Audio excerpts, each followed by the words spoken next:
சிவாய நமயா. சிவாய நமக. சொல்லுங்க ஐயா. ஐயா, கலியுகத்துல சரி, கல்கி அவதாரத்துல பகவான் வருவாருன்னு சொல்றீங்க. யார் சொன்னா? அப்படி சொல்லவே இல்லையா. எல்லாத்துலயும் இப்போ உங்க புத்தகத்துல அதான போட்டிருக்குது. எங்க கலியுகத்துல புத்தகத்துல? கிருஷ்ணன் வந்துருவாரு, எல்லாத்தையும் காப்பாத்திடுவாருன்னு. வருவாரா வரமாட்டாரா? நீங்க அதை சொல்லுங்க. யாரு சொன்னா, எவர் சொன்னாங்களோ. ஏங்க, கீதையில என்ன சொல்றாரு? பரித்ராணாய சாதுனாம் விநாசாயா சதுஸ்ருதாம் தர்ம சம்ஸ்தாபனார்த்தாயா சம்பாமி யுகே யுகேங்கிறாரு. யுகேங்கிறாரு. சம்பவாமி யுகே யுகே. யுகே யுகே யதா யதா தர்மஸ்ய கிலானிர் பவதி பாரத அபித்தானம தர்மஸ்ய ததாத்மா சுஜாமிங்கிறார். அதாவது எப்போதெல்லாம் தர்மத்தின் குறைவும் அதர்மத்தின் ஓங்குதலும் ஏற்படுகின்றனவோ அப்போதெல்லாம் நான் அவதரிச்சிட்டு வருகிறேங்கிறாரு. அப்ப இன்னைக்கு என்ன நல்லதா நடக்குதுன்னு நீங்க கேக்குறீங்க, அப்படிதானே? இன்னைக்கு என்ன நல்லது? இன்னைக்கு இதை விடவா அநியாயம் நடக்கணும்னு கேக்குறீங்களா? இதுக்கு மேல என்ன நடந்துரும் கேக்குறேன். நியாயம்தான். அதனால இனி வரும் அவதாரம் இனி விரைவில் இருக்கும். ஏன்னு கேட்டீங்கன்னா, அவதாரம்னா உங்களுக்கு ஒரு பகவான் வெள்ளை குதிரையில வாளும் ஆயுதம் எடுத்துட்டு எவனையும் வெட்டி அழிக்க போறது இல்ல. அவன் ஒருத்தர் வெட்டிட்டு தான் இருக்கிறான். அவனே வெட்டிட்டு செத்துருவான். புரியுதா? இன்னைக்கு அதுதான் களி. ஏன்னா அதான் சாமி சொல்றாரு, நீ பெரிது நான் பெரிது வடிவெடுப்பேன் பழி குளத்தில்னாரு. அம்பு கணை ஒன்றும் இல்லாமலே அறுக்க வந்தாரே களிதனையுங்கிறாங்க. அம்பு கணை எதுவுமே எடுக்க மாட்டாரு. அம்பு ஆயுதம் நீ சாமி எடுக்க போறது இல்ல, இந்த களி அழிக்கிறதுக்கு. ஏன்னா களி அம்பு ஆயுதத்துக்கு அகப்பட மாட்டான். சிவபெருமான் கூப்பிட்டார், களி மாசு கையிலேயே சூடிட்டு இருள் மூடிட்டு பெருமாளே நான் வரத்தை தெரியாம கொடுத்துட்டு என்ன காப்பாத்துங்காரு. யாரு? சிவபெருமான். சிவபெருமானுக்கு வேலையே வரத்தை கொடுத்துட்டு ஓடுறதுதான் வேலை. என்னதை கேட்டாலும் கொடுத்துருவாரு. அப்போ களி இருள் மூட்டின உடனே பெருமாளை குடிச்சிடனே சொல்றாரு, நீ கலியனை என்ன கேட்டுட்டா நீ கலியனுக்கு வரத்தை கொடுத்தா நீயே பாத்துக்கங்கிறாரு. ஏன்னா களி எல்லா வரத்தையும் கொடுத்துட்டாரு. சிவன்கிட்ட இருக்க சக்தியும் வாங்கிட்டான், பெருமாள்கிட்ட இருக்க சக்தியும் வாங்கிட்டான், சக்தி பார்வதி கிட்ட இருக்க சக்தியும் வாங்கிட்டான். 1008 அண்டத்துல எத்தனை வரங்க தேவதைகள் இருக்கு அத்தனை சக்தியும் வாங்கிட்டான். அதான் 1008 அண்டம் நிறை மூலம் வாயுத கண்ணே வரமாக தாருமிட்டாங்க.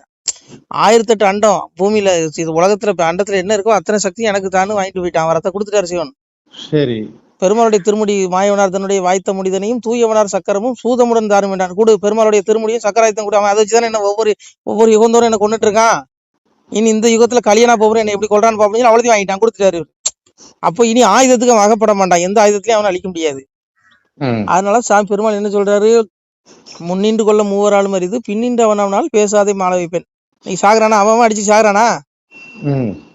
அவனவன் வினை அவனவனை தேடி கர்மா அவனை காலி பண்ணிடும். அதனால பெருமாள் இனி கல்கி அவதாரத்துல வெள்ளை குதிரையில வருவாரு, கழுதையில வருவாரு, குதிரையில வருவாருன்னு சொல்றதுலாம் பொய், சுத்தமான பொய். அது நம்பாதீங்க. வாள் எடுத்து எவனை விட்டு போறான். அப்படி வாள் எடுத்து விட்டனாதான் உலகத்துல 90% வரை காலி பண்ண வேண்டியிருக்கும் பெருமாள். அப்போ எப்படி எத்தனை பேரை கொள்ளுவா காலி பண்ணுவார்? அப்படிலாம் பண்ண மாட்டாரு. அதனால இது ஒரு சும்மா அதெல்லாம் சொல்றது. கலியுகத்தை பொறுத்தவரையில தீர்க்கமா சொல்லப்பட்டாச்சு. அம்பு கணை ஒன்றும் இல்லாமலே அறுக்க வந்தாரோ கலிதனையும். அம்பு கணை ஆயுதம் எடுக்காம தான் இந்த களியை அறுக்க போறாரு சாமி. அதான் சொன்னாரு, பதியெலும்பி பெருமலை சொல்றாரு, பதியெலும்பி களியளிக்க மறைபொருளாய் நான் வருவேன், செடுக்கி கொடுத்தவனை செவி திருத்தி குற்றம் கேட்பேன், வல்லரக்கன் கோட்டையிலே வடிவெடுத்தேன் என் மகனை, ஆறாருக்கும் புத்தி சொல்லி அழிக்க வந்தேன் கலியுகத்தேங்காரு. உனக்கு உள்ளே இருந்து புத்தி சொல்லுவாரு, நீ தப்பான ரூட்ல போற, தவறா போற, திருந்து உனக்குள்ளே மனசாட்சி சொல்லுவாரு. நீ கேட்கலையா அவனை காலி பண்ணிடுவாரு. உனக்குள்ளேதான் இருக்காரு. அதான் சொல்றாரு, நகைப்பாரோடு இருப்பேன் நகைத்தே நாக்கிருப்பேன், கள்ளனிடம் நான் இருப்பேன் பின் காட்டி கொடுத்திடுவேன், குடியிருந்து கொலைகள் செய்வேன் பின் கொலை கழுவில் போட்டிடுவேன், கண்ட துண்டமாய் அழியுதப்பா கைலாசம் நிரம்பி போச்சேங்காரு. நாதனுமே கேட்பதற்கு நன்மை ஒருவர் இல்லைன்றாரு. முடிஞ்சு போச்சா? கேட்க முடியாது. சிவன் அப்படி கேட்பாரு, யார் நல்லவன்? யாருமே இல்ல. யாரு? கலியுகத்துல பிறந்துட்டு நான் நல்லவனா தான் நம்ம பூமி நல்லவன் இல்லைன்னு சொல்ல முடியாது. சாதுக்கள் இருக்காங்க, இன்னைக்கு தர்ம சிந்தனை உள்ளவங்க நிறைய பேர் இருக்காங்க. அது கொஞ்சம் பேர் இருக்காங்க, கொஞ்சம் பேரு. மீதி எல்லாம் இல்ல, மீதி எல்லாம் வக்கர புத்தி தான். அதனால களியில பெருமாள் அம்பு ஆயுதத்தை எடுத்துட்டு குதிரையில வரப்போறதுல வரமாட்டாரு. ஆனா அவனவனுக்கு உள்ளே இருந்து அவனுக்கு காலி பண்ணிடுவாரு. அதான் சொல்றாருலாம், கள்ளனிடம் நான் இருப்பேன் பின் காட்டி கொடுத்துடுவேன். உனக்குள்ளதான் இருக்காரு.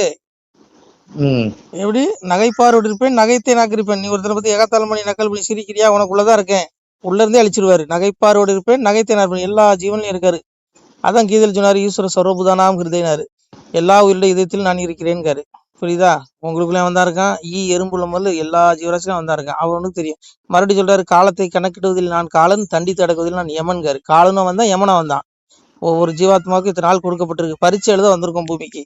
நல்லபடியா பரீட்சை எழுதி பாஸ் ஆயிட்டேன்னா மோட்சம். அப்படி இல்லையா நரகம், மீண்டும் மறுபிறவி, இழிபிறவி, எல்லா பிறவியும் கிடைக்கும். ம். இதுதான். அதனால நீங்க ஒன்றும் வருத்தப்படாதீங்க. இந்த யுகம் அப்படித்தான் இருக்கும். நம சிவாய. திருச்சிட்டம்பலம்.